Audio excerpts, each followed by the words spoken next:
Hey, everyone.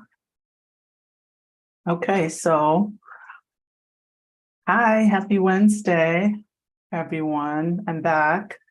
I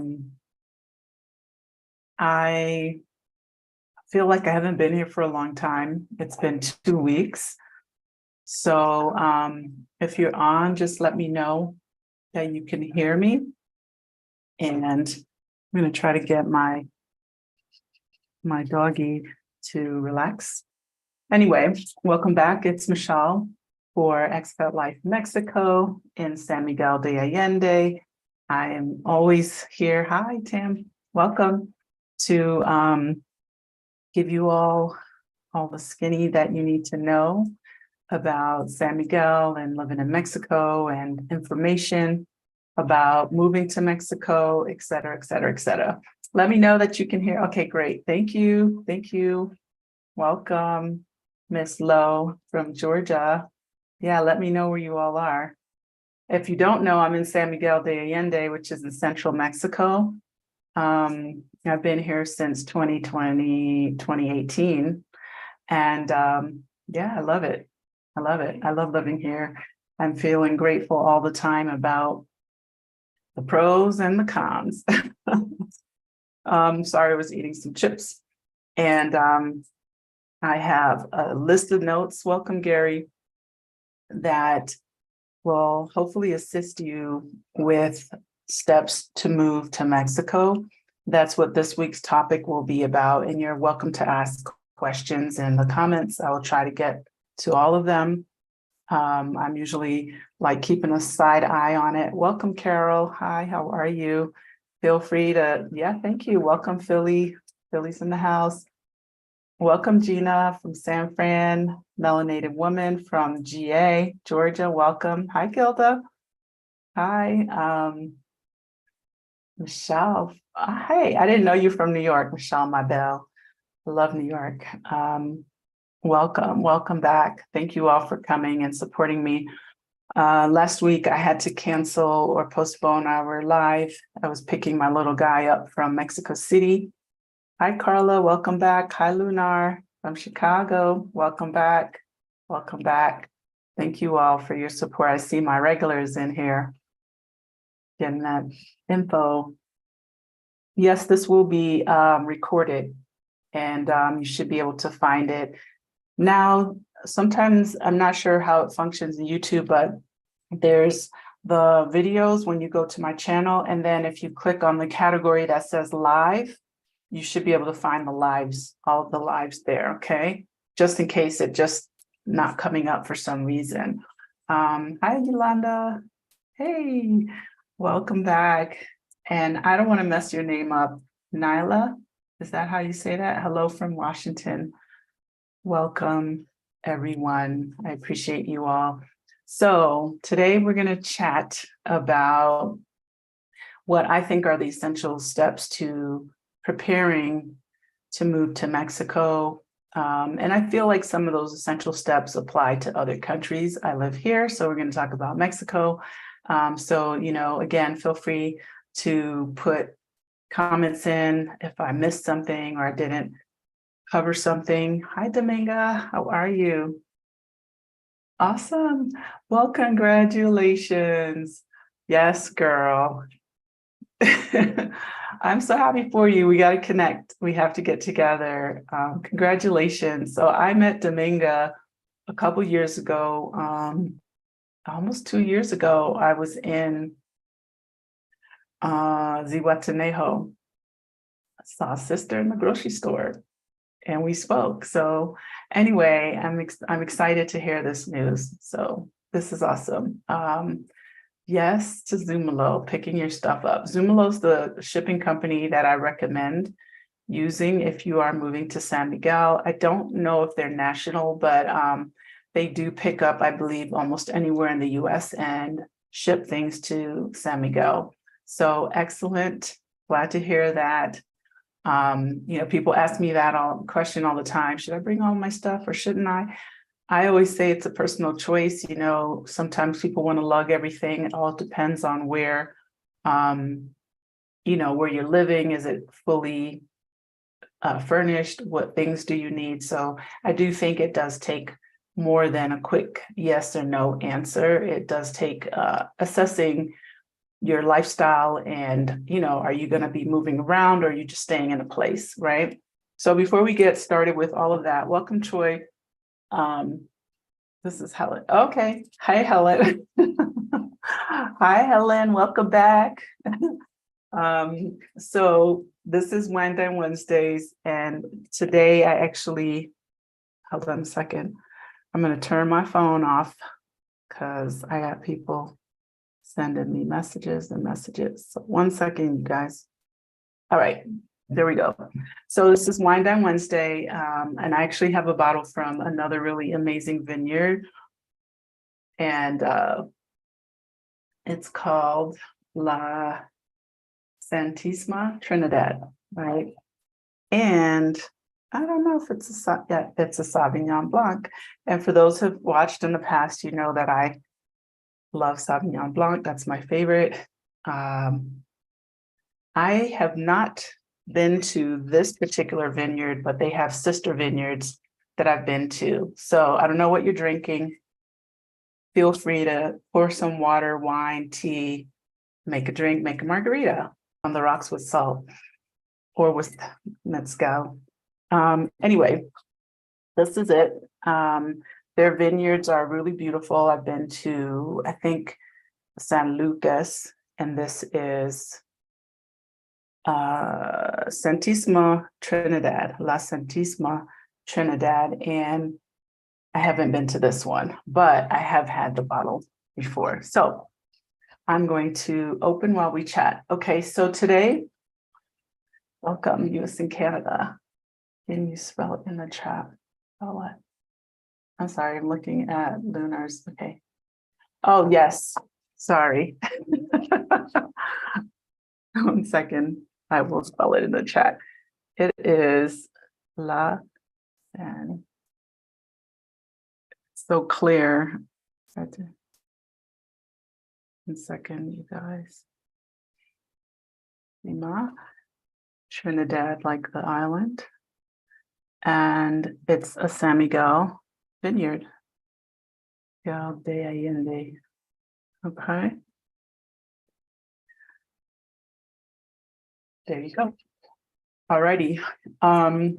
So today we're going to talk about the steps to move to Mexico. And I have 9 kind of overall steps to 10 steps.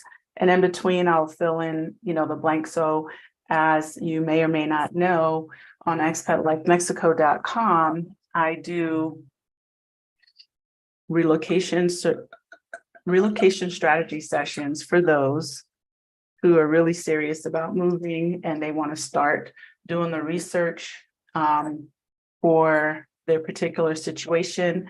I don't think there's a cookie cutter scenario for everyone. It doesn't cover everyone the same way. And everyone has a different story, different journey. So we kind of help talk about the things that are most applicable to your situation. So you can find that at Expat Life Mexico under relocation strategy sessions. If you want to book one with me, you can. And that's going to be really a clearer blueprint that works for you on moving abroad and how to. I always say it's always great to Naila. I'm just seeing that. That's a beautiful name. I love it, Naila. Okay. I am just saying that you guys, I really highly recommend, unless you're just super adventurous, but if you want to make it, here to see the place, to take your time, planning things out. If you're just like, you know what, to hell with everything, I'm out, peace. Pack that hiking backpack and just be out, right? But I do think that if you're really considering a longer term place to stay and have a home base, which I think a lot of people that are doing this at a later stage in life, they are really looking to be somewhere, at least have a home base in that new place and then be able to maybe travel around and be adventurous that way. So in saying all of that, I'm going to jump right into it. If there's anything that I'm missing, again, if you haven't subscribed, please do so. And be sure to like this video. It helps motivate this whole like algorithm that everyone's always talking about here on YouTube. I haven't quite gotten caught up with it. I just come and I provide what I enjoy doing for you who are interested in San Miguel, which is growing. Our community is growing like crazy. Okay, so the first thing I wanted to talk about was, the steps to moving. Before I get into the list, in my opinion, I really think it's very important to go and visit the place that you are interested in. Before you do that, sit down and investigate as much as you can, do research online, right? Or call someone like myself or someone else, or watch the YouTube videos. But if you can have communication, real communication with someone who lives in the place that you're interested in, I feel like that's the most direct way to start getting a good feel for that area or that city or that place. I focus on Mexico. I don't do worldwide, global. I live here and I only live in San Miguel. I have traveled a lot in Mexico. I have a lot of other places in Mexico that I really, really like. I have a long list of other places I would like to see and explore and visit, but I live here. So, if you can connect with a community in Mexico that can help you really get a better understanding of what that community is like. How do those people that already live there, how long have they been living there? How do they like it? Even before making a research trip, I feel like this helps you start feeling it from your bones. Like, is this it? Am I interested enough to go and check it out? Right? I really think that that's important because there's so many factors to moving internationally, especially. And we've talked about some of those things. But I think in addition to everything, I think that it makes sense to basically feel it out. Like you got to get there. You got to figure out, does this work for me? Right?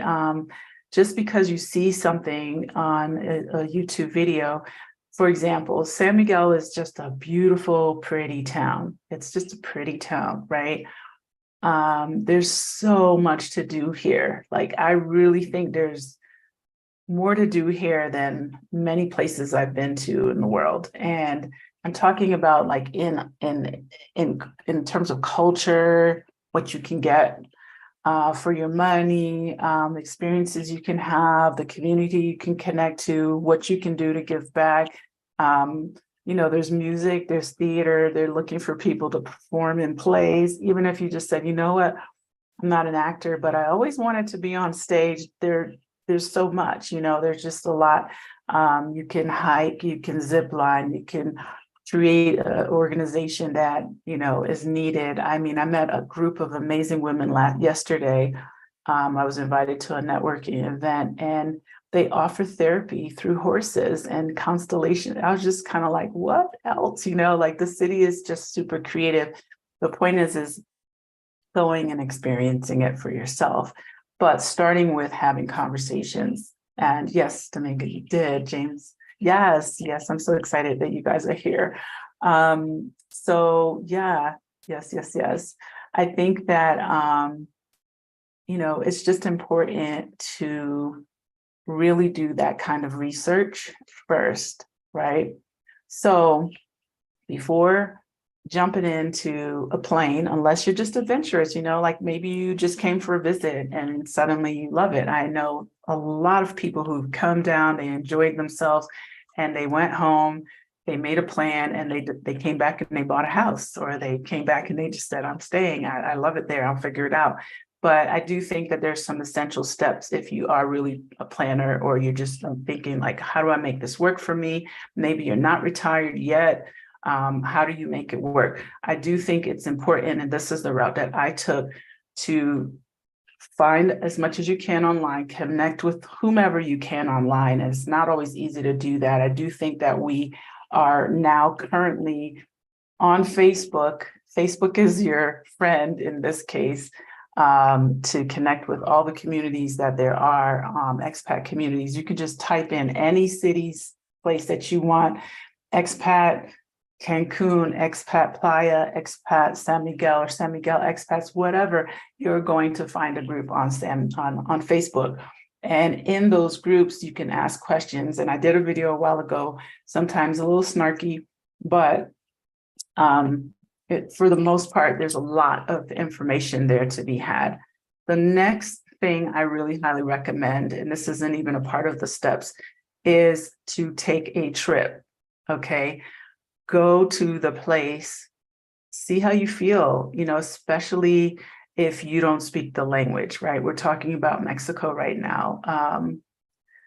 Gina, hi, welcome. Hi, Lorraine, welcome. Yes, there's water. Yes, there's a lake, and you can kayak here. There's kayaking as well. Even though we're not close to the beach, there's kayaking at Los Senderos. They also have paddleboards. I guess you can do that as well. Okay, so I think it's important to take a trip. For those who have children, take a trip with your kids. If you plan on moving children, I really think it's important to include them if you can afford it. Bring them as well. You want to get a good feel for how they feel about that integration. Even though for me, when I chose to come, I knew that this would be great for my son. And I know it's kind of our overall decision to make, right, as a parent, and what's better for them in the long run. But if you have, like, let's say you have a child that's a little older and they're very much established, and they're the coolest kid in the school, it might be a little bit challenging for them to move here. You want to think about all of those types of factors and stuff. Micah and I came when he was 6, so he still has like little things that he really misses about Florida. And I totally understand that. But I know the greater good is him being here and the experiences that I think are really important for him to have, so he becomes that global citizen later in life, and, multicultural and more opportunities, and also just being raised in what I feel is a much safer environment for him, and opens his horizons a little more later. But definitely, if you can, bring your family, bring your spouse. If it's just you, because there are a lot of just yous here in San Miguel, that's perfect as well. Come down, integrate with the community, make connections. Don't just come and stay in your space and do a real estate tour and go out. Like in San Miguel, if you go anywhere, people will talk to you, they'll hang out with you, they'll invite you to their house, even if you just met them 5 minutes ago. And I am not exaggerating about that. Welcome, Kenya. It's just that kind of, it's I think different for a lot of us to experience that, because we're more like, sheltered, be safe culture and mentality, unless, you live in a neighborhood kind of setting or whatever, and you're used to, new people just kind of inviting you over. But here you could meet someone at the store, at a restaurant, and they will, genuinely want to know who you are, what more about you. And, more than likely, they'll be happy to give you a tour of their beautiful home. It's happened. It happens a lot. I hear other people saying it and how amazed they are. And I'm like, you know what? You're right. That does happen a lot. So the point is coming and trying it on, experiencing that for yourself, giving yourself, if you can, if you have the luxury of staying for a while, stay a little bit longer, and see if, see if it's possible for you to connect with people that kind of, make you feel like, yeah, I can see myself living here. If you can stay for a month, it's a good idea. If you're not sure about a place, go to several places, right? Don't just go to one place if you don't know for sure. I've had several people who, came, they experienced the relocation tour, and they loved it. They loved the community, but they had to try on a couple other places. And several of those people have come back. They're like, oh, I really loved it in San Miguel for ABC.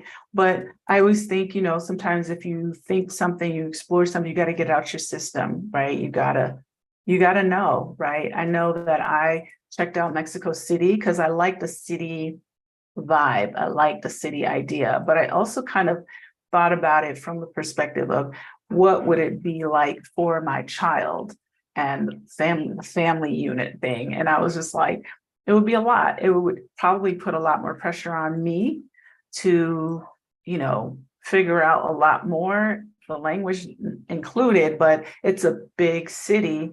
And as much as I was like, the flashy lights and the tall buildings and the just so much to do, the coolness of it, I realized that I would probably feel a little bit more like a fish out of water, and it would probably create a lot more stress. And I feel like San Miguel just gives enough city vibe, close enough to Querétaro, which is a much bigger city, that I can still have that chic-y city feel, but it's still kind of a smaller place and it's easier to integrate. So I really think it's important to go to a place. And I did a second trip to check out schools, for those that it's applicable to. Hi, Mildred, welcome. Let's see, Legit said, welcome, Legit. Hi, oh, I'm sorry. Okay, well, I don't know at the time when our next thing will be, but I will send you, this is my email address, and I have a social media person who is putting together a whole schedule now. We're going to be a little bit more organized, and we're going to give everyone time. We're going to start doing either monthly or bi-monthly events. So it'll be fun. Yes, Lorraine, I hear you. I agree. G. Okay. Yeah, I think that's right. Ask her questions about those other places. I have not been to Ajijic. I've been to Guadalajara and Mexico City. So yes. Mildred, I'm out here. It's been wonderful bopping around. Good. Excellent. Excellent. I have not been to Lake Chapala and Ajijic, which are, I guess, right next to each other. So to say all of that, I think it's really important to even just move around. Like, you don't have to set up shop right away. There are so many options. You can put some things if you want, and, not long-term, short-term storage back in the US if you're not there yet, if you're not ready. And that's my suggestion. So I think, hey, Jessica, how are you? Welcome. I think it's important to, again, go if you can, maybe on the first trip, stay a little longer, or spend, maybe 2 weeks in one place and maybe 2 weeks somewhere else if you're not sure about it. Just kind of go with that openness and really try to envision yourself sleeping there. You're not going to be a tourist once you live there. And trust me, there's a lot of really beautiful, amazing experiences to be had. But remember, living in a place is going to be way different than, when it's time for you to start functioning in a new country, a new city in Mexico. There's just a lot of things you have to know, and it can be overwhelming. And if you don't have maybe the support, the community support, or the things that you might be accustomed to, just kind of the ease of, it can swallow you up a little bit emotionally. And I know we had a conversation a few months ago about the psyche of moving to Mexico. So you can check that video out on my channel under the lives. But there's a lot of information involved in doing this. It's exciting, but there are times when you'll want to pull some hair off your head because it can be stressful. So one of the things I think is really important, as I said, is once you do the visit and you say, I'm really very interested in this particular place in Mexico, San Miguel, we're here for you. If there are people, like I offer relocation tours, I think that that's a good way to go. If they don't have that, available, then I think it's not a bad idea to kind of set up something that simulates a tour so that when you go, you can, have connections with the people that you should. I had a lot of struggles with that because it was just hard to find info that seemed up to date and legit. I think it's a little easier now, but I had a hard time finding just someone to drive me around to look at neighborhoods. I mean, staying in a hotel is one thing, or an Airbnb, but where am I going to go? Where am I living? What does that look like? What does that cost? So we'll talk about the steps first. The first step that I think is really essential before even coming down, maybe even before doing an actual research trip, is what are the requirements for me to live there legally, right? What are the requirements for Mexico? And I have to be very honest, Mexico changes things on a regular basis. I can tell you the number is always going up. That's consistent. But how you do it is not consistent. So we'll just talk about the things that most people do, and that is starting with going to a consulate in the United States, and I'm assuming in Canada, right? Because most people are coming from either of those two countries to Mexico, whether, it's just as a temporary resident and they want to go back and forth and they don't want to deal with the hassles of a tourist visa, or maybe they're interested in staying longer, being snowbirds, and they are going to buy a house, or they just, they want to move around the country. You need to find out what the requirements are for the consulate that's probably closest to wherever it is that you live, right? I wish I could say they were all consistent. They're just not, okay? And that's just something that happens in this country. It's really, really inconsistent with a lot of things, but for the most part, what you need to do, that part's kind of consistent, but what is the number? What is the amount? I've heard that if you go to consulate in, I think it's McAllen in Texas, the monthly income requirement is less than maybe if you went to one in New York or Florida. In my opinion, it should be the same. You're coming to the same place. I don't know why, but that's what happens. The numbers have gone up a lot. Excellent. Welcome, Jackie. DC consulate, she said, was seamless. If anyone else has any insight on consulates that they've used and have already gotten there, like Dominga, please jump on and share, okay? I used the one in Miami, and I can't say it was seamless, but I think it was just my lack of knowing what to expect, and also my particular situation. I think it's seamless if you're going in as like a full family unit. In my case, we had different last names. Like my son has his dad's last name, and it was just like a bunch of different things that were factors. And like I always say, like you need your own blueprint because everyone's situation is a little different, So hold on, let me bring something. Sorry. So let's see, going to the US consulate in Washington State. Phoenix was easy peasy. Okay. I hope that helps someone if you all are close to any of these locations. So in saying that, Miami for me didn't feel difficult. It was just, they kind of gave me a list. We showed up with everything, but because of my specific situation with my kiddo, they wanted, like I had to bring his dad physically, which is fine, it wasn't an issue. This was like a supported effort for us to be abroad and live abroad and raise Micah abroad. But, there were a series of different things. So as I said, everyone's scenario is going to be a little different. The requirements at that time were, I don't remember what the savings requirements were, because I feel like that did not even come up.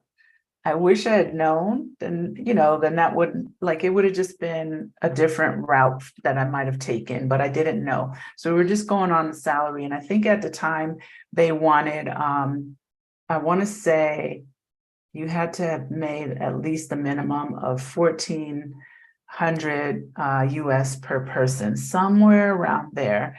And the last that I heard, it's up to close to like 2,700 US per month. No, yeah, per month per person for you. And then dependents cost a little more as well. So if you have a dependent, I don't remember, but I think they tack on like another, like, so if it was 1,400, it had to be 2,000. And it's usually based on whatever Mexico's minimum salary is times 2 or times 3. So you have to make times 2 or times 3 more for them to approve you. Now, there are lots of other things and other factors. Okay, so I'm going to look at this. Sorry, there's something in my eye. Atlanta consulate is easy to get. Appointment on Friday afternoons. Okay, that's good to know. Lorraine, thank you for that. Louisiana was a breeze. I'm from DC and it was less expensive. Excellent. This is good. New York consulate was perplexing. Their monthly requirements are much higher than most states. See, 3,200 a month, which okay. Yeah. I mean, if you have that, that's fantastic. I feel like, how do I say this? Okay, 3,200 a month, you can live really comfortably here, in Mexico. I feel like a lot of people come and have been coming to Mexico. Maybe Mexico is like, waking up from the snore on this, but they are looking to kind of get the creme de la creme, I guess. This is just my personal opinion, because a lot of people in the past that came to Mexico and still are coming to Mexico is because they're on a fixed income and it's harder to live and survive in the US. It doesn't mean they can't pay their bills here and they can't make it here.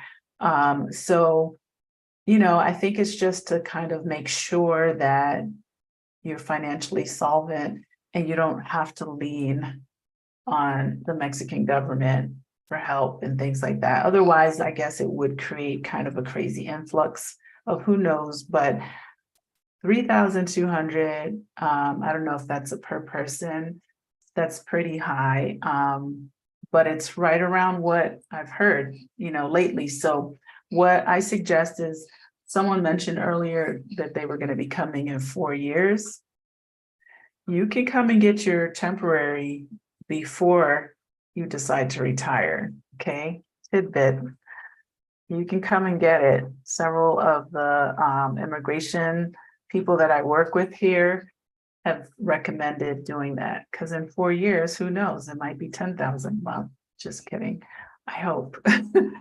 The point is that it does keep going up every year, right? So it's something to think about. if you really are serious, you don't have to make all of the decisions and all the moves all at once. You can start looking now. You can say, you know what? I think I want to go to Mexico. Let me take some vacation time and figure that out. Oh, I like this part of Mexico. Let me take some vacation time and go figure that out. And once you've narrowed it down and you say, I definitely want to live in Mexico. I'm not exactly sure what area, but I know I definitely want to live in Mexico. Go ahead and get your temporary residency, because it's only going to keep going up. I can guarantee you that. Okay. As much as people might want to think, even though Mexico's cost of living is less, Mexico's a very rich country. There are a lot of people here that have a lot of money, and they're not suffering if we were not here. So the point is that it keeps going up. So I think it's important for you to think about that and know that you can actually apply for your temporary residency before you're actually ready to retire and move here. Okay. That's information that's really not shared often. So just sharing. Let's see. Let's see. Orlando, Florida. Okay, yes, several people went to Orlando that were here and participated in my relocation, and they really said it was easy. I don't know if you don't mind sharing, Helen, what were the requirements at that time? I know that some folks went late last year. You can kind of get those numbers. Do you know if pensions can be received in Mexico as income qualification? Yes. If you are receiving US dollars, what you normally need to do is show, I think if it's a pension, you need to bring a letter to your appointment, and you need to show like the deposits of those pension checks. So the answer is yes. All right, whether it's Canadian dollars or US dollars. Let's see. I think really just focus on, it doesn't matter how you make the money. Well, it does matter, but mostly doesn't matter how you earn, as long as you're earning it legally. How you earn it, they just want to see it, that it's consistent. So if you don't have a $100,000 savings account to say, or investment account, you just need to show that you consistently are making this every month and it meets that consulate's monthly requirement. Okay. See, Domingo, we were also asked if we give our phone numbers and address in Spanish. Interesting. And I didn't remember where you said you did your consulate. Yeah, they didn't even ask me that. And this is Miami, where everyone speaks Spanish. I don't know. Maybe they have some new things, but that's interesting. That's interesting. That sounds a little discriminatory, but yeah. Okay. Good info. Brushing up on my Spanish with Duolingo. Yeah.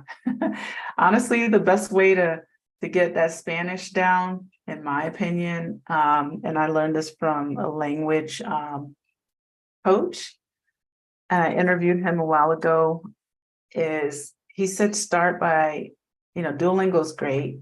And I think learning basic phrases, that it's a necessity. But he was suggesting watching cartoons like kids do, really basic, elementary things. Watch the cartoons, like when you start kind of understanding the gist of the cartoon, it doesn't have to be a lot of talking, but like enough talking where you're like taking it all in. I think that that's really important to, to try to have the basics, because even though like here in San Miguel, I do think a lot of people get away with not learning the language, but I really do feel personally that you're missing out. You're missing out on a lot of other cultural experiences and growth and expansion. But you're also probably gonna, end up at times paying more. We had discussions about this before. And also it's humbling because, in the US, if something's frustrating for us, you can express yourself, right? if you can't express yourself here, sometimes it's a little bit like, you know, you might just start yelling in English or saying whatever it is in English. No one's really going to understand you fully per se. Depends on the situation and where you are. So it's always nice to have, you know, kind of a growing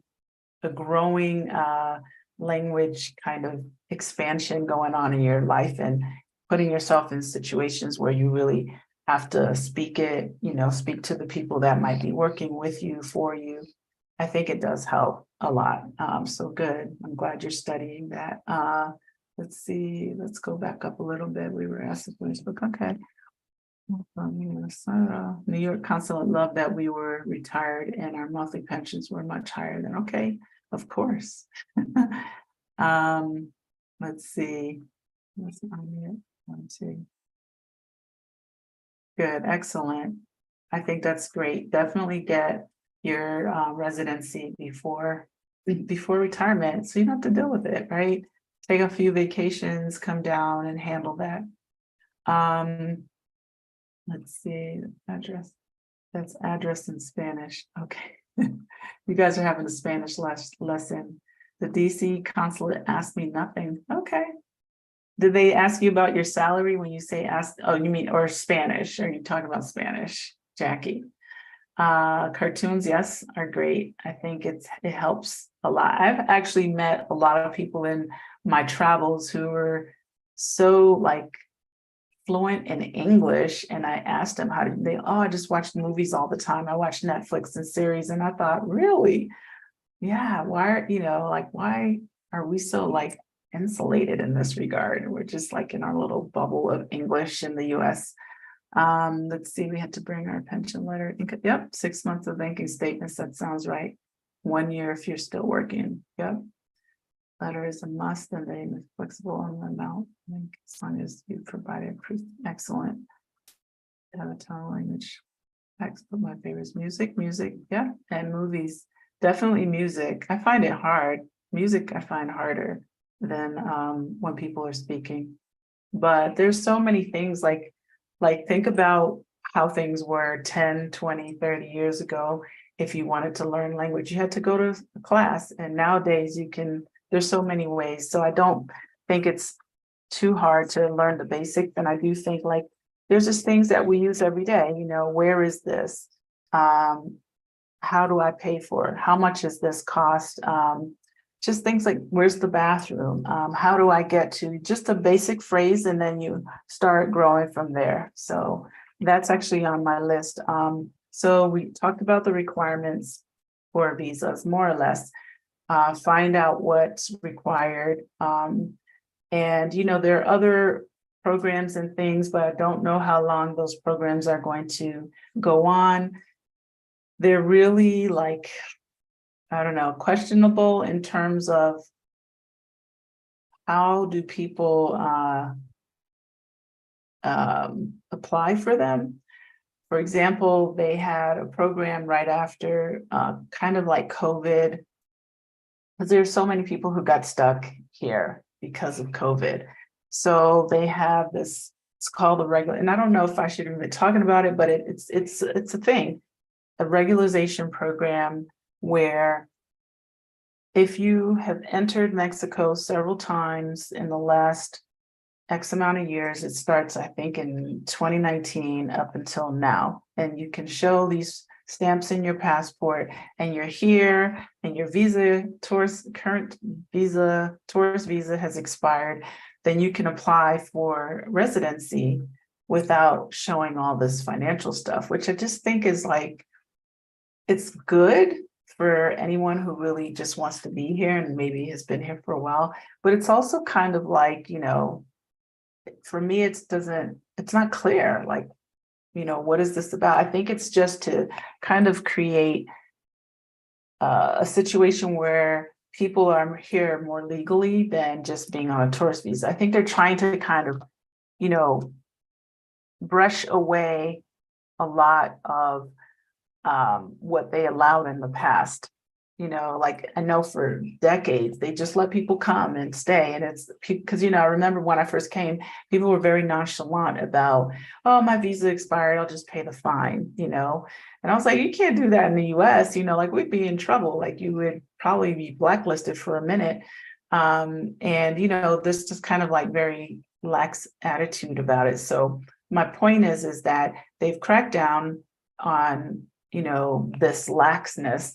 And now they have like this regularization program where people are able to come, but it's still, and I understand it does cost more than if you just were applying for your temporary residency by showing, your money, but it also allows the people that have been here that may not qualify the traditional way to also apply. And I think in the justification is like, okay, if you're here, at least be here legally. That's kind of what I get from that. Okay, so let's see. Proof of pension, consulate in Manhattan. Okay, got those. Yes, it does help if you have a 401. Any kind of savings, 401, I believe is acceptable. Doesn't matter if you have access to, you don't, as long as you have whatever that number is. And there's this, and like I said, the number keeps changing, so I'm not going to talk about what those numbers are, but there's a certain number if you have investments and you don't have a monthly steady income that meets, just a pension or a check coming in requirement or salary or a certain balance coming in all the time. But let's say you have, I don't know, let's say the number, I think the last time I heard the number was like 47,000 in a bank account or any investment or bank account. If you have that, they will consider that as well as you have enough. So you don't have to have both. You can have one or the other. If you want to apply for a temporary, if you want to apply for permanente, it all again varies because a few, 5 years ago when I was asking about this and I said, well, does it matter? Like how much would you need to have in an investment or savings? And the guy was just like, my guy in Miami was pretty much like, it doesn't matter. You could have $1 million, you still have to get temporary. However, I actually met couples here who were like, oh, we showed that we had 100,000 and it may have even been Canadian dollars. I don't remember. And, they were able to apply. So it just depends on the consulate you go to. So that's why I think it's important for you to just specifically ask that consulate, what do you require, right? Because it's not going to be the same at every single one. Okay. Do locals welcome you to successful Black business? Supportive of Casa ELM, Gina. Yeah, I would say, that's a good question, but I think for the most part, my demographic is not for the locals. So the locals don't necessarily, it's not like a place where it says Casa ELM. No, it's, this is like my private space. And it's here for people who are interested in, the things that we offer. And the demographic is pretty much the people that are here on my channel. So as far as like assistance and help, yeah, there are lots of people who are very helpful in my operation. And they definitely love the people that are coming. They're always kind of like, excited to know more about us and our culture, our experiences. The communication isn't always on point because of the language barrier, but for the most part, I would say that the people that work with me, I would say with me, not just for me, are very supportive and excited to, just kind of help things happen. I have some amazing women who prepare foods, and I think they're just like happy to have like even whatever it is they do, the side hustle thing, because like I'll be like, hey, can you, like the lady that makes the traditional Mexican foods and things like that, She made an amazing meal for us last Friday. I went today. I finally connected with her, pay her,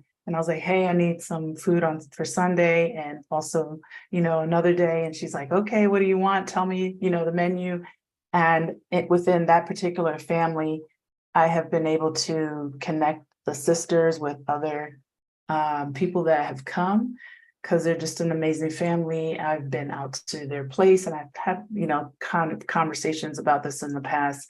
And it's like really, really great to have that. And they're usually very supportive of, the people that are coming through, because I think there's just like this kind of like curiosity and joy that's also associated with those experiences as well. And they're also equally like, wanting to kind of support and please and show people Mexico, and I always say that for me, the biggest asset Mexico has is its people. And I really genuinely feel that. I had a friend who recently landed in Mexico City, and I said, yes, it'll be a little harder because, you're going to need to learn Spanish. And I said, but you know what?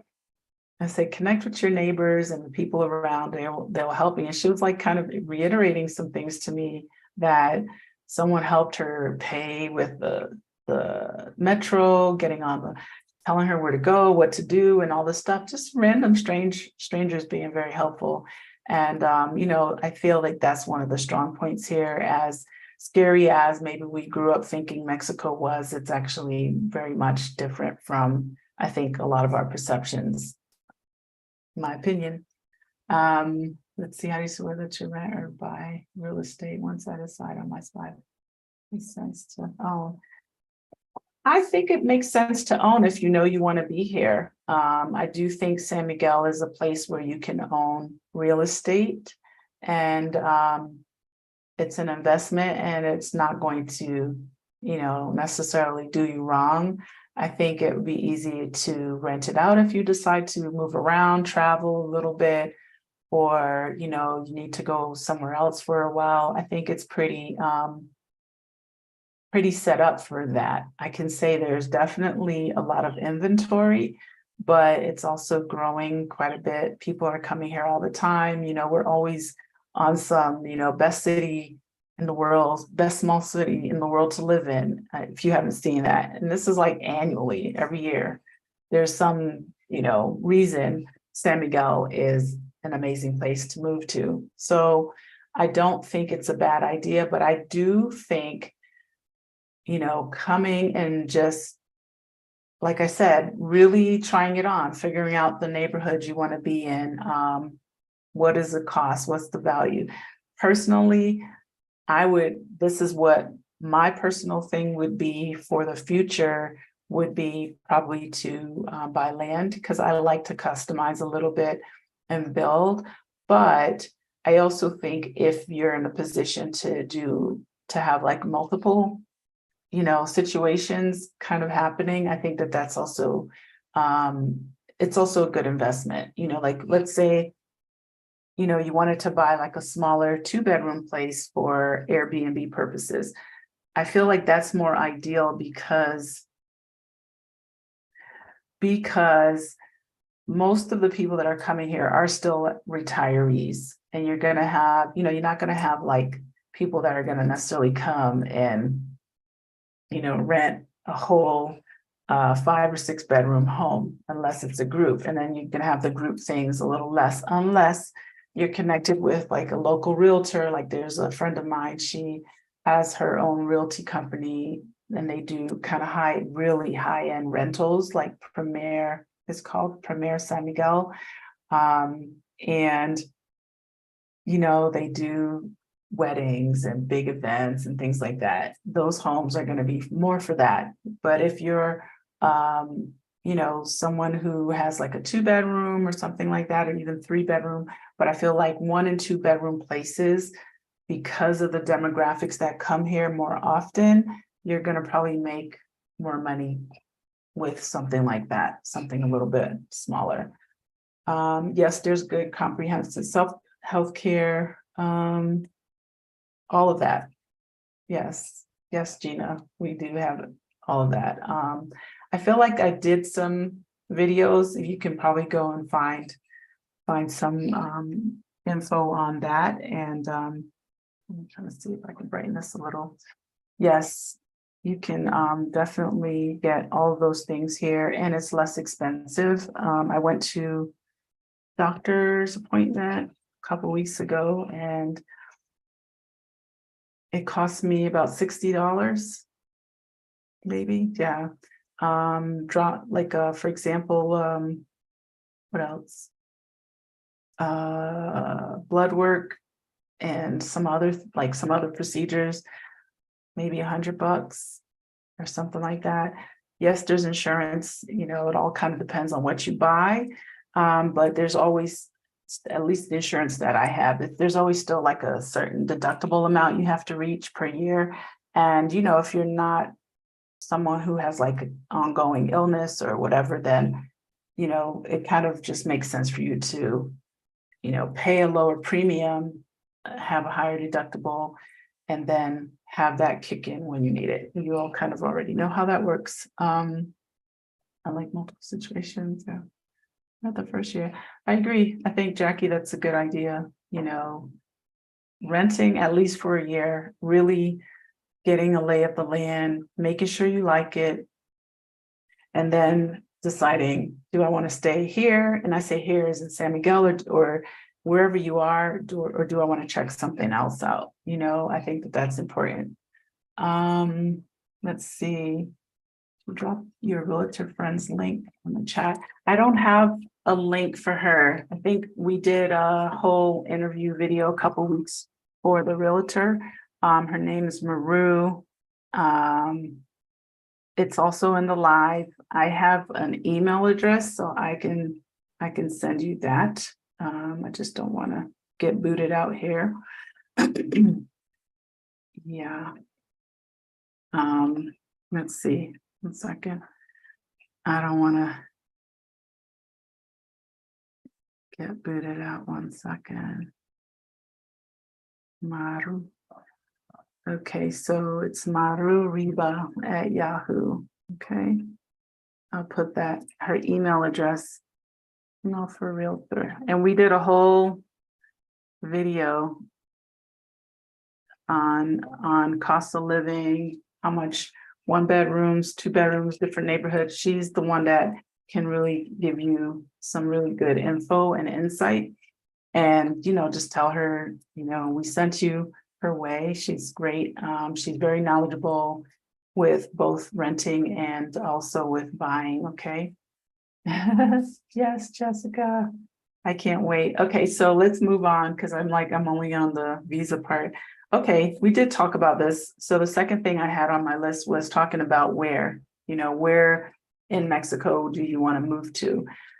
Now, just know there are 32 states in Mexico. There's a lot to know. There's a lot to experience here. If you want to be in a city, do you want to, yes, Gina, she does rentals as well. If you want to be in a city, there's that. You want to be on the beach, you want to be on a more private city/beach, or you want to be in a happening city/beach area, you want to be in the mountains, you want to be hidden away somewhere. There's so much, there's so much to do here. So I think it's really important to, again, go online or think about your, what does your geography and landscape look like in your mind, right? I don't want to be hot all the time, right? Or I want to be hot all the time. If I wanted to not be hot all the time, but I still want to have a lot of access to things, art and culture, where would that be? Just start kind of like thinking about what does your landscape look like for you? If you had your ideal situation, what would that look like for you? And I think it's just one of those things where you have to really, sit down if you don't know, right? If you know, and then you just start planning around that. So figuring out the city and the place. Again, 32 states in Mexico. population of, millions of fake faces and people and experiences and cultures and languages. There's a lot of indigenous people here as well. So there's a lot to experience in Mexico. And I think, if you're creative, you could go to Oaxaca, you can come to San Miguel. Any of the cities are going to offer you, I don't know if you all know this, but I believe Mexico City is the second largest city with the most museums.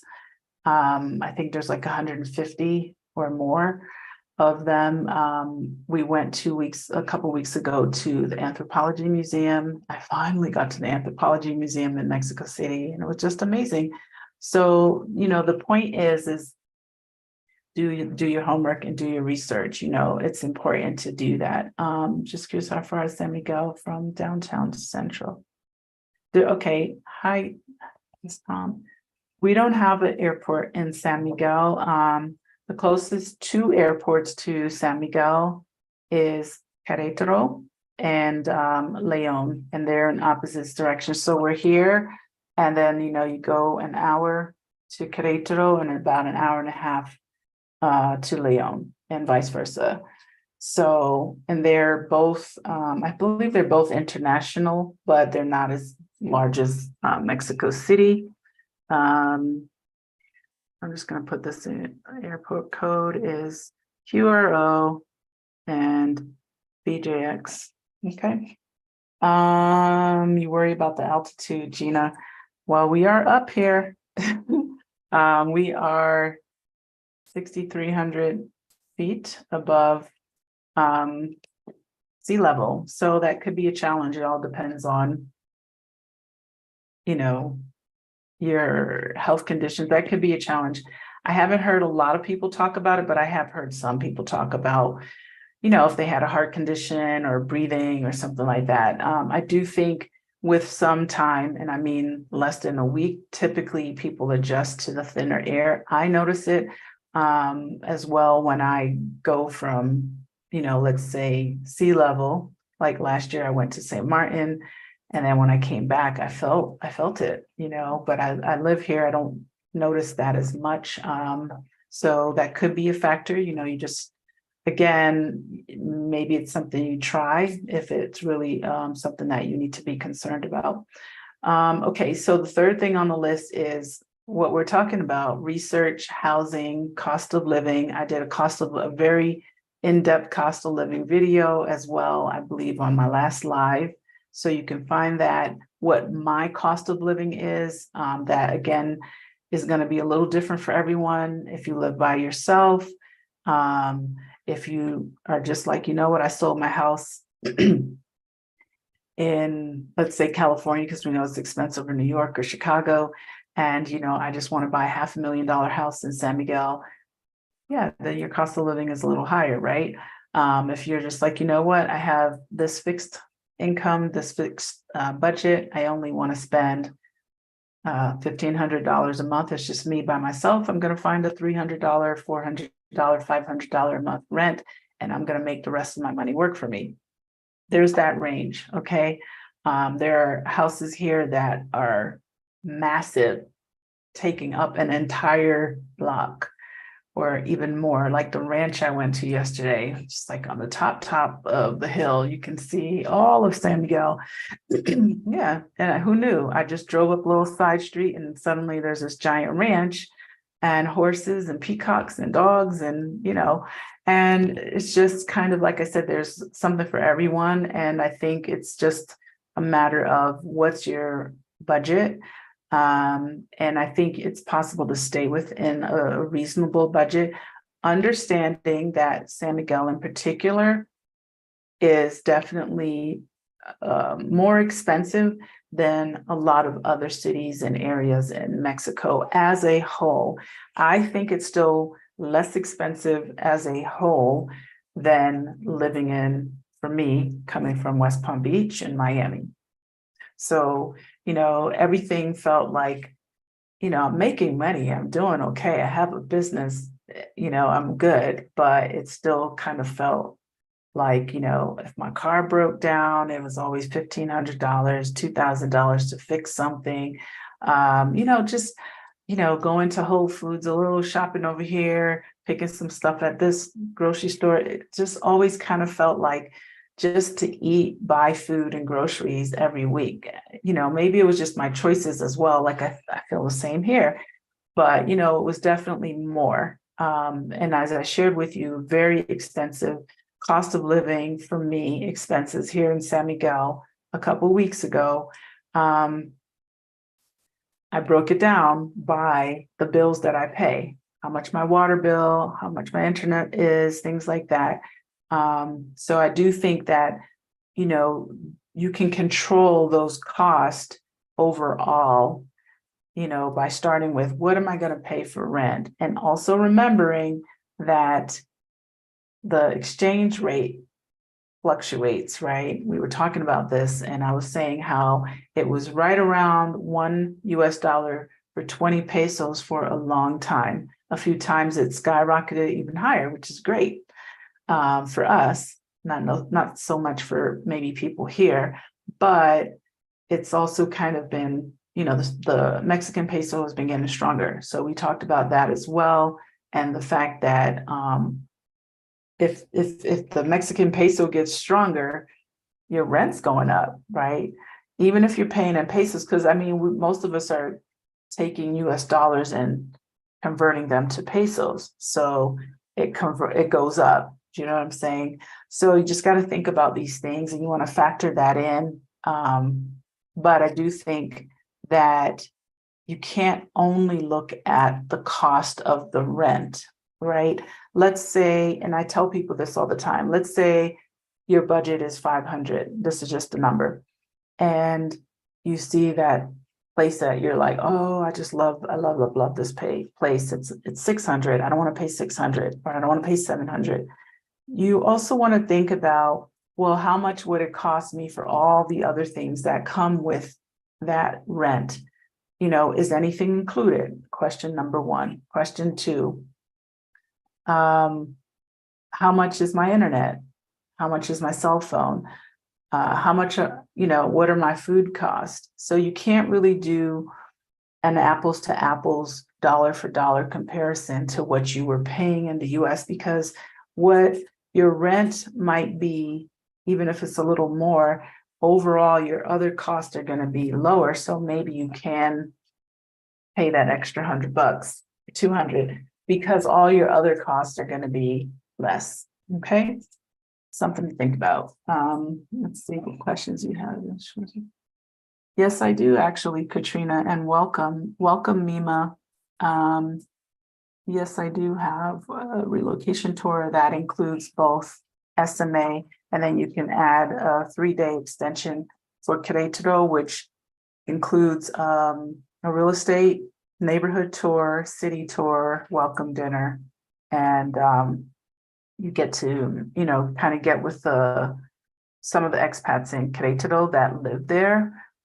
So what we do, welcome, Nima. Yeah, see that? Just saw that. I finally caught a live. Yay. What we provide in terms of the tour itself and the information is, it covers you as far as, what do I have to do for immigrations? You're going to meet with an immigration person or specialist and talk to them. That's anywhere you go in Mexico, right? San Miguel, it's going to be real estate. Most of the real estate and neighborhood tours are going to be specific to San Miguel, but the real estate portion in the presentation is also educating you on, what to look for in a contract, what to expect, what things, what are my rights, also connecting with someone who can review those contracts for you. That's really important if you do not clearly speak Spanish, and most of the people that are coming don't. I speak a little bit enough, but when it comes to legal things, I'm always kind of like, I need it either. I don't even want them to translate it, to be honest. It's just kind of better to hire, someone outside of that transaction to look at stuff for you, right? Just to make sure, especially if you're doing this and going it alone. So yes, we do offer that. We also, we also take you around to vineyards, and you get to have a dinner. You get to meet other expats, see how long they've been here. So there's like a whole, week full of a lot of information. And then if you want to go to Karencita, then you would go ahead and add like an additional couple of days on. So if you want that info, you can find it here. 1 second, I'll type that here and I'll get to the other questions. All right, yeah, you can find it there. Let's see. I live in California and I moved to that, fall in love with the BDM. Excellent. Excellent. That's awesome, Nima. I hope I'm saying your name right. San Miguel's beautiful. I really love it here. I really do. It's just so many like cool places to be. And even the people that I meet, they're so interesting and international. And even the locals, like I met these amazing women yesterday and just the things they were doing. And, I'm like, I'm speaking Spanish to them. One lady started an organization for, assisting and helping people who are having domestic violence challenges, and, just talking to her, and I think that there's so many relatable things globally and, to meet kind of like the same challenges that people face here that we are also familiar with in the US. I think it's, kind of interesting to listen like to what they're doing about it, right? And there's a lot. And I think if you don't speak the language, you miss these things, you miss speaking to these very, empowered people that are doing great and amazing moves even here, and how they connect as much as they can with the local community. So it's just really beautiful. Welcome, Shauna. Tom asked, like asking after this, but central bus close to downtown central. Yes, don't mind me taking the bus. Okay, I'm not sure where you're taking the bus from, but yes, there's a bus station here, and there's a bus station in every pretty much almost every area in Mexico. There's a way to get that. To me, that's probably the most common mode of transportation for most people in Mexico. Bus, if you live in a big city, then bus and the metro. They have Uber. Doesn't work so great in San Miguel, but it works amazing in Mexico City. I mean, I when I was there with my kiddo a couple of weeks ago, we weren't feeling great on the last day, and I went on Uber Eats and I ordered, like, I don't remember, just something from the pharmacy. It was there in 15 minutes. I was like, yes. Food, anything, just depends on where you are. But yes, there's a bus station here, and it will get you to anywhere. And if you need to connect to, for example, I've been doing the bus a lot lately. I did a whole bus trip in December, hours. But what I discovered was you can go anywhere in Mexico. And I thought, this is great, because it was beautiful. Like, I very much enjoyed seeing the landscape, which I've seen as well driving, but it was just nice to sit in the bus and not have to think about that, take a nap, watch something that I downloaded on Netflix on my phone. They have charging ports on, they have movies, they're all in Spanish, with no subtitles, at least not on the ETN line, which is the higher luxury bus. I took the bus to Mexico City several times in the last month. Beautiful. Like, I was sitting on the double decker, the top at the front, about $35, I think, one way or each way per person. Very clean, just nice, comfortable. The seats go way back. They have the thing you can put your feet on. There's like air, little, it's almost like an airplane ride with the little, it's like everything you need, seat belts, and just very actually more comfortable than riding on the plane, unless you're in first class or business maybe.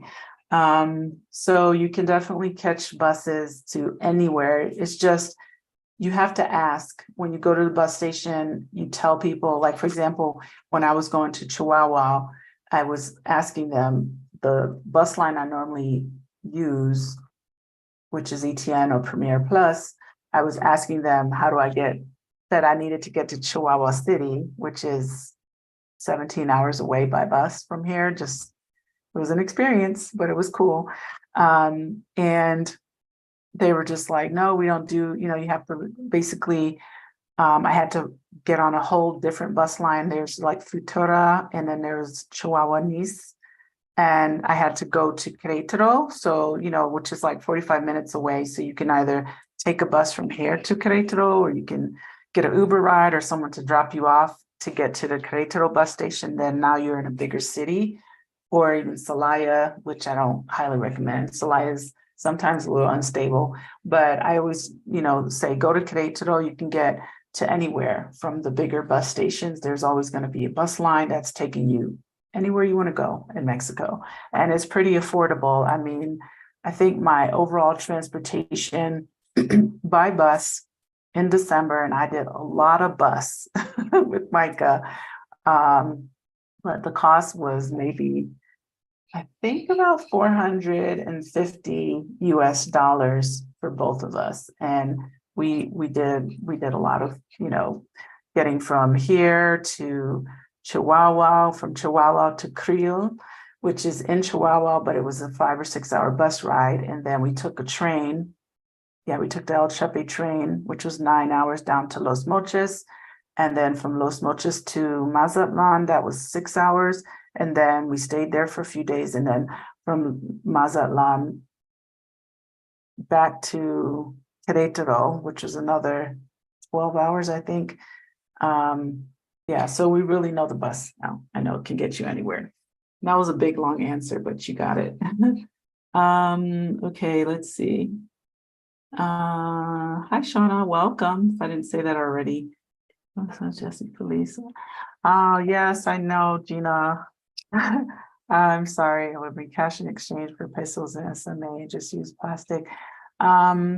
Yes, so we can still make that happen if you're still interested in doing it. I think we chatted about that a little bit on Facebook. We can talk a little bit more about that if you'd like. I think I dropped my email, and we can make some personal contacts there. So we were planning to have kind of like a full week of Spanish exchange and cultural experience here in San Miguel through someone else who wanted to kind of do like a sister kind of retreat, but she's also doing one in Costa Rica. And I think she decided she was going to have next year to try to do it here. But as far as pesos, you can either bring pesos. I always just suggest pulling the pesos out here. Yes, you can bring US dollars and exchange at a bank. Not every bank does it. The money boxes, as they call them, cash exchange places in the airport, they don't always give you the best rate. I feel that anywhere you travel in the world, you're typically going to get the best rate if you withdraw from the ATM machine, because you're going to get the rate that your bank is giving you in the moment that you withdraw. And it's usually a better rate than what a bank will give you. And if you don't know this as well here, not all the banks will exchange money. And the ones that do, you have to go with your passport. You have to go in with a passport. And I remember back in the day not having to do that, but I'm not sure what all the rules are and why, but you do have to do that now. What else about the money? I feel like there was something. Oh, when you withdraw, I always tell people this, always hit the decline conversion at the ATM machine, because again, you're going to get that bank's rate and it's probably going to be a little higher. I think I recently posted something out of one of my accounts, and I feel like the conversion that they were giving me was about $30 more than what it actually ended up being, close to. It was about $25 to $30 more. So another piece of another gem for you, for those who didn't know. Hi, Sarah. Welcome. And yes, you can use your credit cards in most places, but I'll tell you, Mexico in general, especially in like towns like San Miguel, smaller towns, like forget it.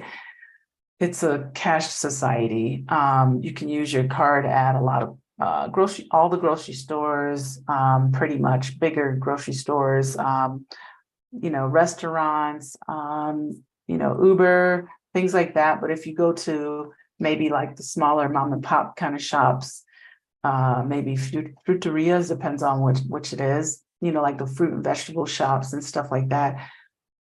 Most of them will take a credit card, but not all. If you're at the Tuesday market, forget it. I don't think I encountered maybe one person, and that's because she has a stand in a shop that's open all the time. She took credit cards, but if you go to like the markets and the outdoor markets, you need cash. That's kind of the same, I think, worldwide. Oh, thank you, Mima. I appreciate you watching. Thank you.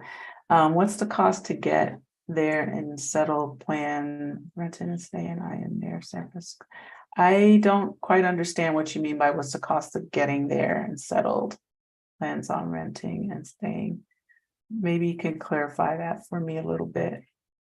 I don't know if you mean flying here, moving your things here, renting. I mean, that's kind of a loaded question.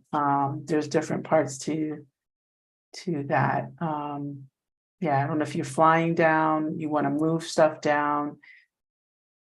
So yeah, if you can explain that a little bit.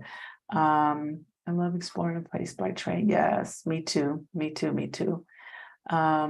see, although I feel as though I need a beach city. I'm dropping a little bit about cities in Mexico. Oh, thank you. Thank you, Shauna.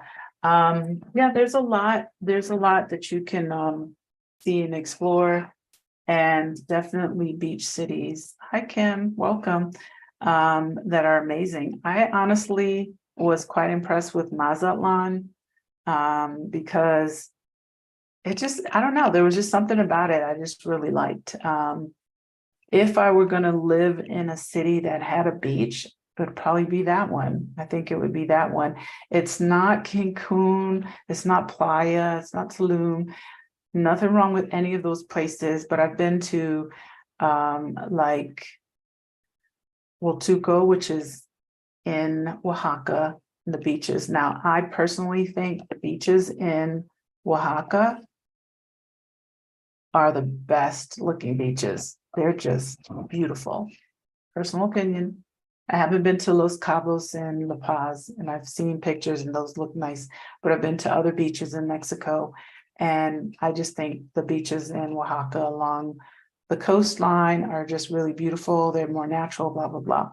But if you really want a happening city, I thought that the beaches in Mazatlan were nice, but then you still have like the whole city vibe. And then there's a square that reminded me a lot of like West Palm Beach in downtown, and the colors, and it's sort of like it also reminded me of New Orleans somehow. So it was just like this interesting mix. And then they have like the Malecon, and that went on and on for probably 6 or 7 miles. I was pretty impressed, and it just changes. And I really enjoyed myself there. The food was great. The seafood was great. So if I were choosing to be in a city/beach area, Mazatlan probably would be it for me. I see his comment about Puerto Vallarta. I fell in love with Puerto Vallarta. Yeah, I did not. I like Puerto Vallarta, but I don't know. I spent about a month there in 2020, and I enjoyed my whole stay. Yes, it was, still COVID and things, but it had nothing to do with that because I've been there before. I do think it's a nice, very nice city as well. I'm not going to knock it because, yeah, I didn't think it was as Ooh, as some of the other places that I've been to. Like for me, Mazatlan is was nicer. It's nice. It's more colorful. It more feels more authentic, kind of like the colors of the buildings and things like that. Coming from San Miguel, which is extremely colorful. Even going to Querétaro, like there are people who love Querétaro. I get it. It's a bigger city.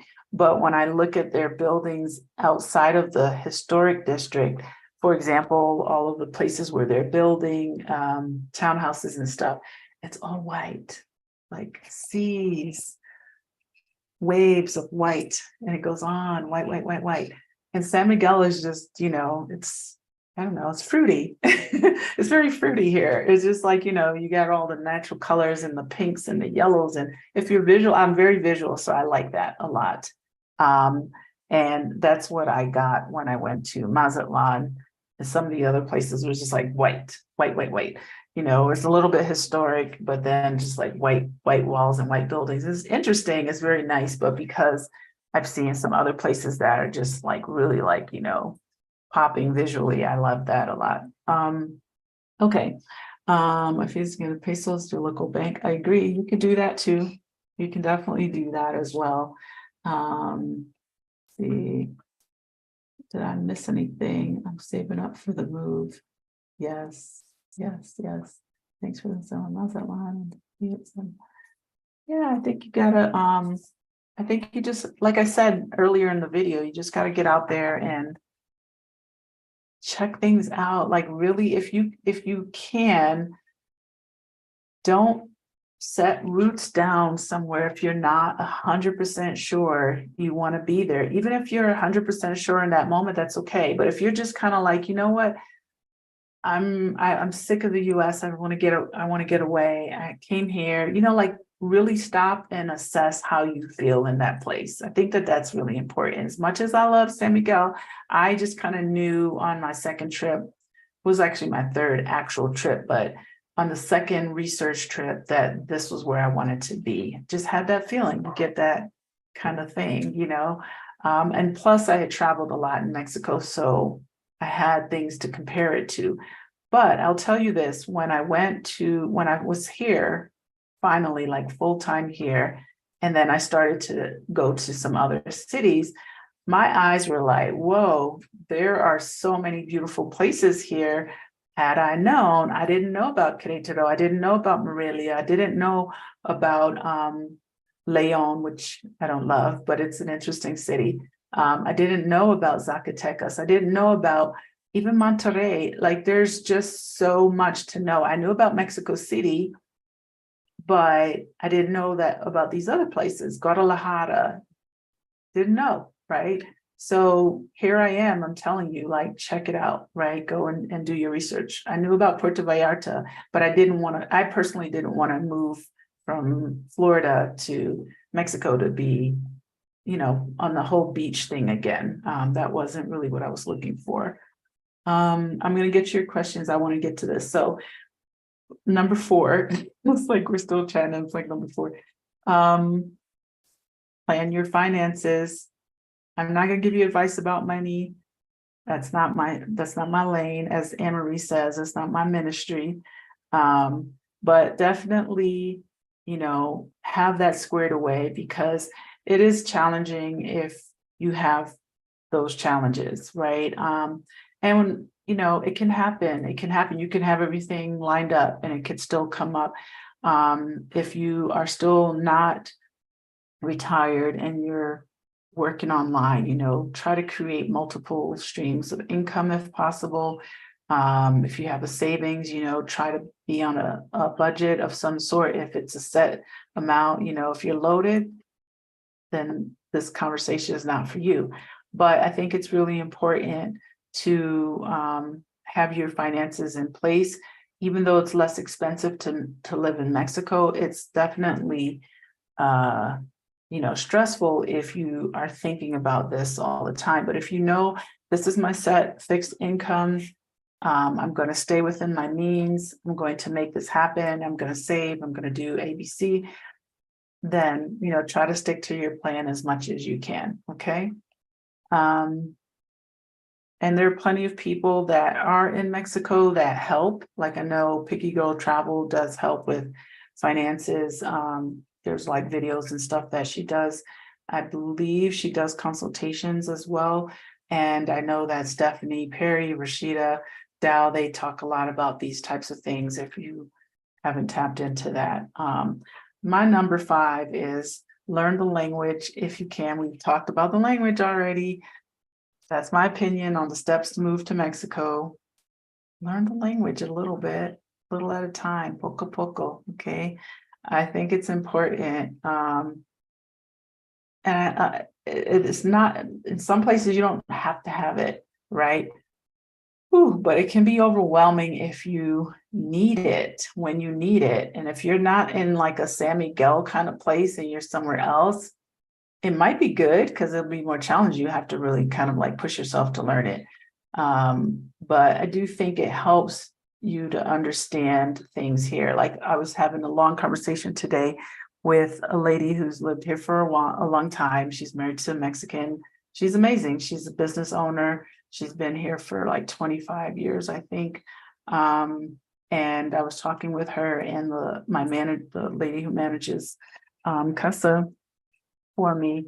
And we were just kind of talking, brainstorming about some ideas on what skill sets we can bring to the local community. And, the first challenge is the language, but also the culture is very different. So, as we can come running out the gates ready to be like, well, I think you should do this, and this is what you need to build your business, and you need a logo, and you need it's a different, it's like, who is our audience and our demographic? And learning the language is going to better understand the culture in instances like that, which are a little bit more rare. But I think it's also important in saying this, moving to Mexico, that, we don't just parachute into Mexico without maybe figuring out when you're settled and where you want to be. What can I do to give back to the country that has accepted me, and that maybe there are some needs here that can be met? What skill sets might I have that might be beneficial to someone locally in whatever capacity? Could be, I'm just going to give a donation. Of course, people want that too, but there's a lot of volunteer opportunities and things like that. So that's why I personally think if you can communicate even more than just beginners, that it does help to integrate a little bit more. Okay. Welcome, Dr. Linda. Welcome, Like to Live Legacy. I appreciate you. So we talked about that. Let me see what other question of GDL. Let's see. People is just not soft landing. Yes, PB is also soft landing. I think San Miguel is the same. I think it is so much so. There's a great community there too. The language shows you care. I agree. I think it does show you care. Learning the language cuts down on the stress. It does. It really does. Just being able to figure things out, I mean, even though I know more than I did, I should know more because I studied a lot, but it does really help. Okay. Okay. Number 6 on my list, we're getting to the end of this here, is, and someone asked about healthcare earlier, I think it was Gina. Research the healthcare options. We have agents, just like you do in the US, in Mexico, that you can speak to, and the coverage is national, and I believe it does cover you when you travel as well, and it's way more affordable per month, or you can pay for it annually. The first year I was here, I think we had coverage for a family of 2 adults and a child. It was like $1,600 US with $1,000. So let's call it $2,600 US dollars with $1,000 deductible, but a family $1,000, and this is US dollars. And maybe you're not going to meet that threshold because the cost here for checkups, emergencies or whatever, it's just, you're not going to walk into the ER here and pay $5,000 US dollars, $10,000 US dollars. You're going to pay way less. I've taken Micah to walk-in clinics like once he hit his head and we walked in, they gave a consultation and they did an x-ray, and it cost me about $60 US. So healthcare is accessible. It's pretty good. In my opinion, I think there's a lot that you can have done here outside of, the materialistic kind of things. Because I know a lot of people say, oh, I went there to, get some cosmetic, blah, blah, blah. That's good too, right? I think a lot of people travel to do cosmetic things, but I think too that you can also get, very good specialists for very specific illnesses and things here that are going to be way more affordable. You can have surgery performed, especially in like Mexico City, Querétaro, which is again an hour away. Things like that. I went to Querétaro and I was just like, wow, this is pretty impressive. 2 hospitals, and most of the doctors speak English. You can communicate with them, and I think that that's key. So yes to the healthcare thing. Let's see what the question was. Yeah, some information a little more.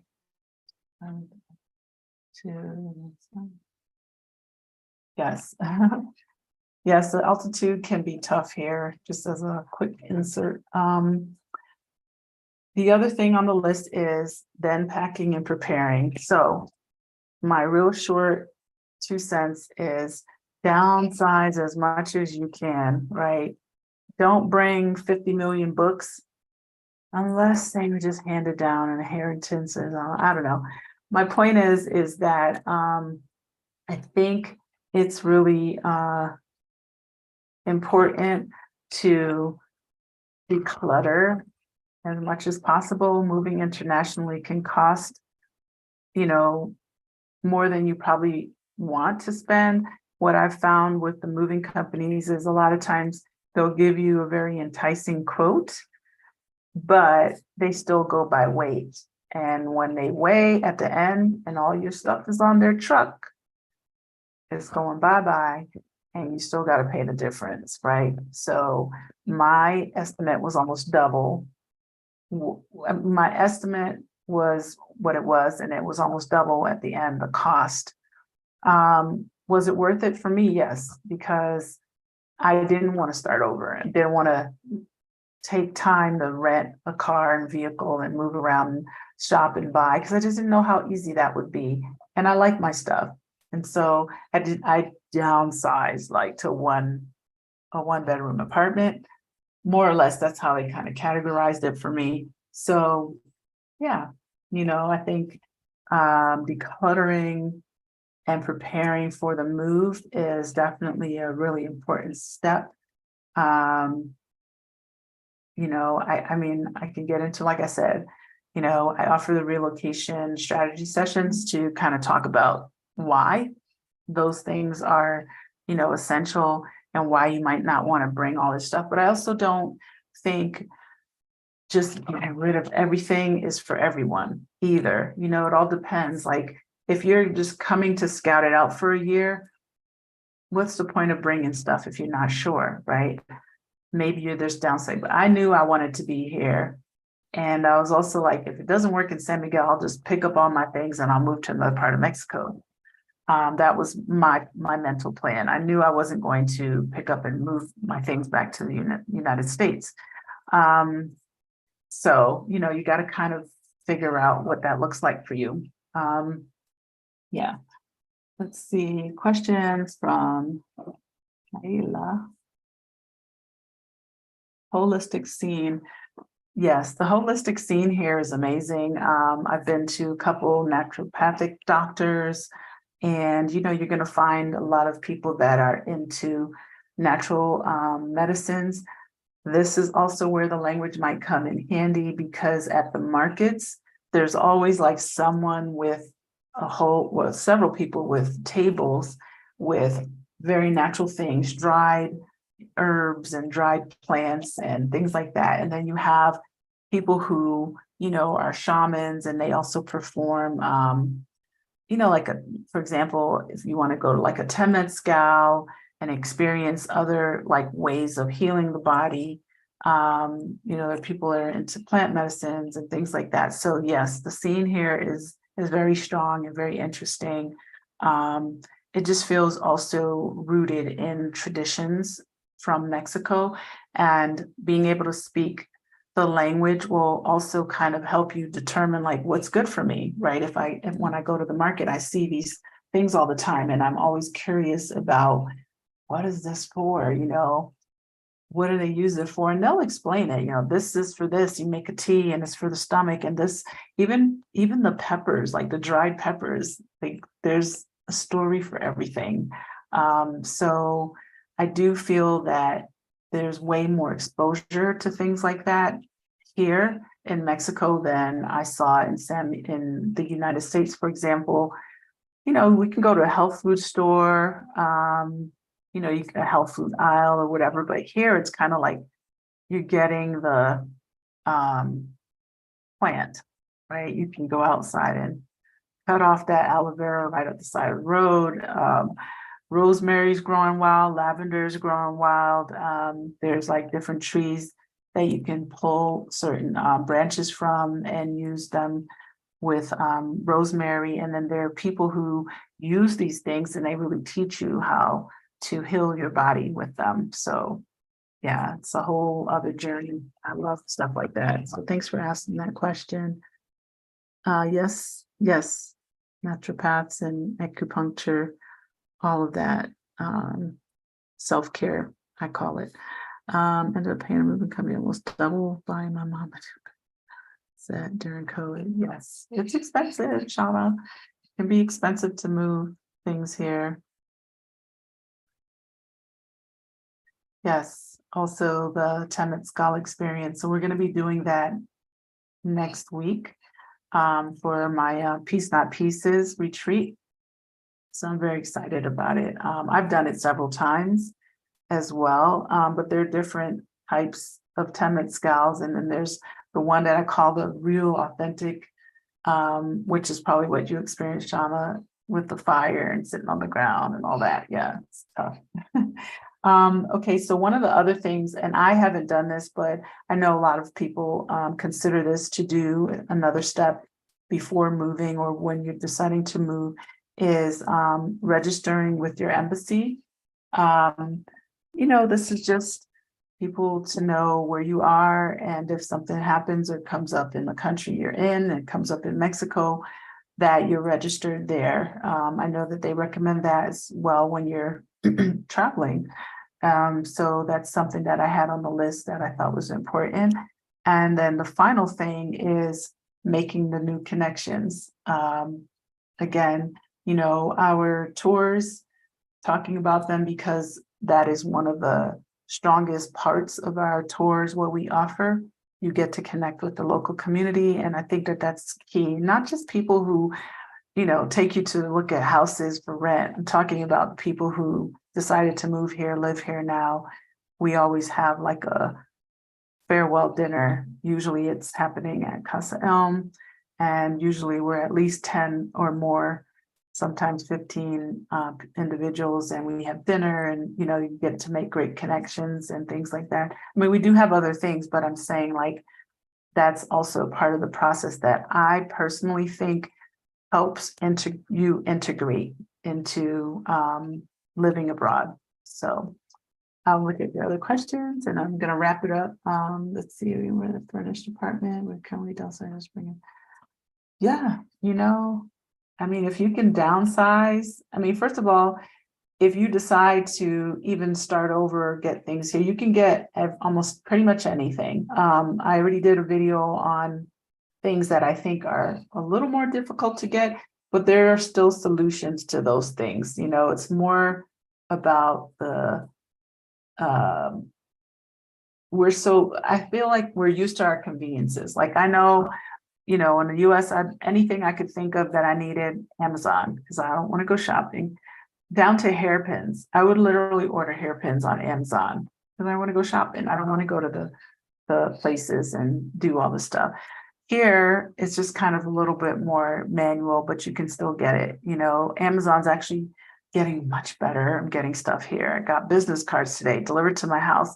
So, there's a lot of the conveniences that we're used to, but, I think the cost are things to consider for certain items. And I did part one and part two video on things that I think, if it's important to you, bring these things with you. But for the most part, I think that you have a lot of access to things here that we're familiar with or that we need or we want. If your coffee machine breaks down, you can get a coffee machine from most department stores, Costco's, any of these places.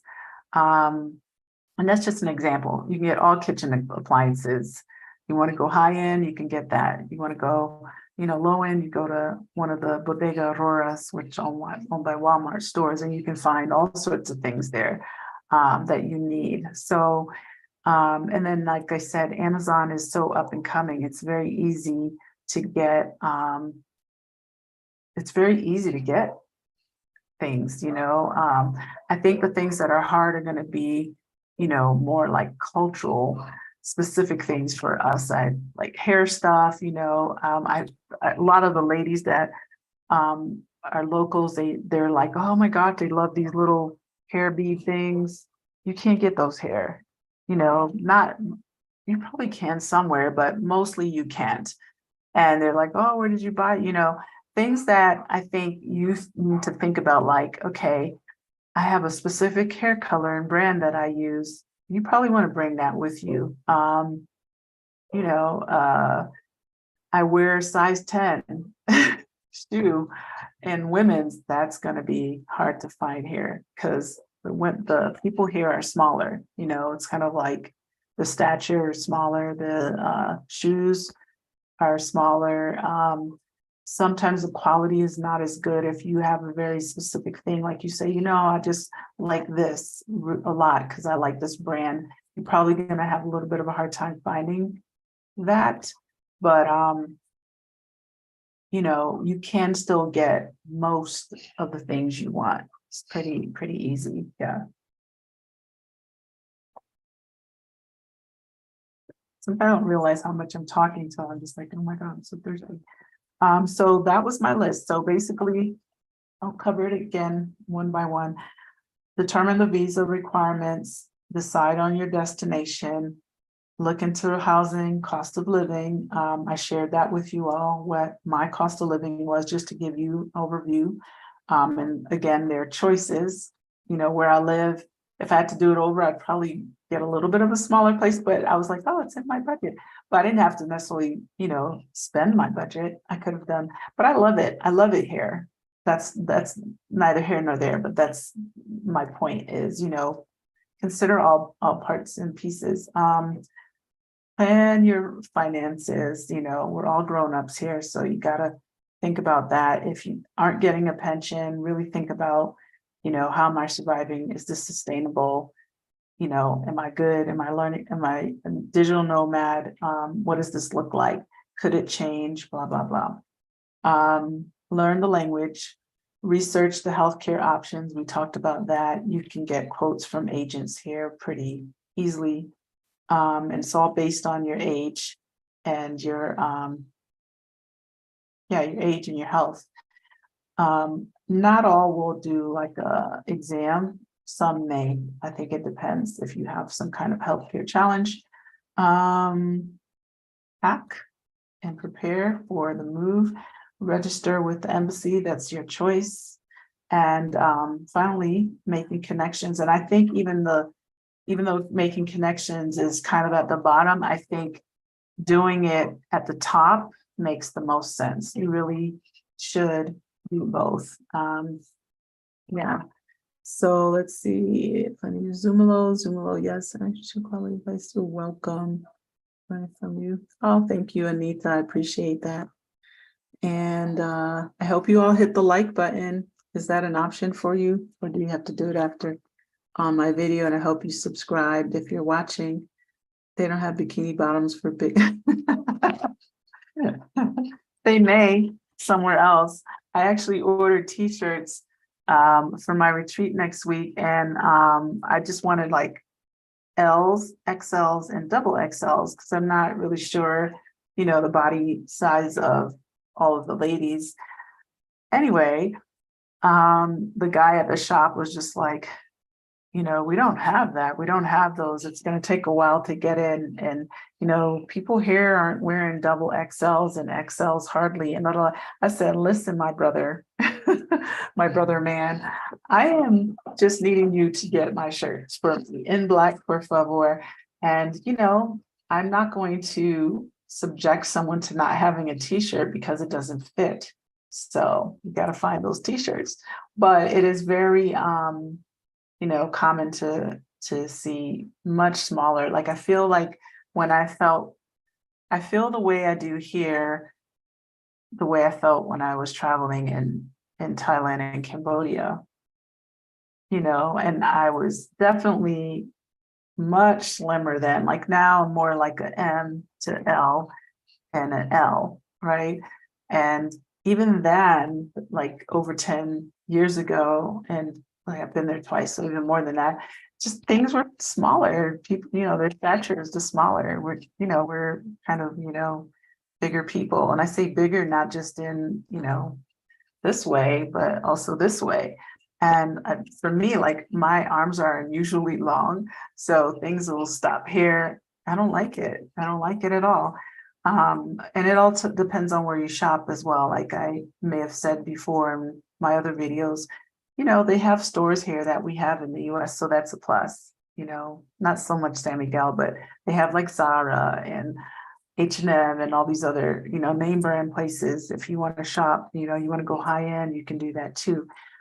There you're going to find the consistency. But if you go to, for example, the Tuesday market, I don't normally shop there, but I have in the past, and they have sweaters and things like that when I first got here. And they were just interesting because they had like, the fringes, and I was like, oh, this is like kind of like a poncho and whatever. And then I got home and I think I washed it once, and then the sleeves were like up to here. And I realized, the quality is different, but also they're made smaller. So yeah, just think about things like that you might need, and bring it, because it'll be annoying if you can't find it. So anyway, this is it. I'm wrapping up. You all have a fantastic night. We will be putting out more content and info in advance, so you kind of know what's coming, what you want to participate in. And it's always good to hear, like questions you have, if there's a subject or topic you want to hear about or talk about. But also look at my other videos and things like that. Be sure to like and subscribe. If you come here every week, please hit the like button, subscribe to my channel, share with people that are interested in Mexico. There's a lot of info here, but you can go there to see if we already talked about something, and you can see, those things and details. So I appreciate you all, and thank you for coming. I didn't really get to drink my wine, but I'm about to, and I'm going to make sure my munchkin is almost ready for bed. But I'll be back next Wednesday. Next week, I actually have my retreat, but I will be on at 6. And I'm looking forward to that. So you'll see a little bit more about that. And this is a women's retreat, Peace, Not Pieces. And it's going to be really cool and exciting. Excited to have that start. So anywho, ladies and gents, thank you for joining me. Have a good night, good evening, and I will chat with you all soon. Okay. I just want to make sure that no one's question gets cut off. All right, my friends. Adios. Hasta luego, amigos. Ciao.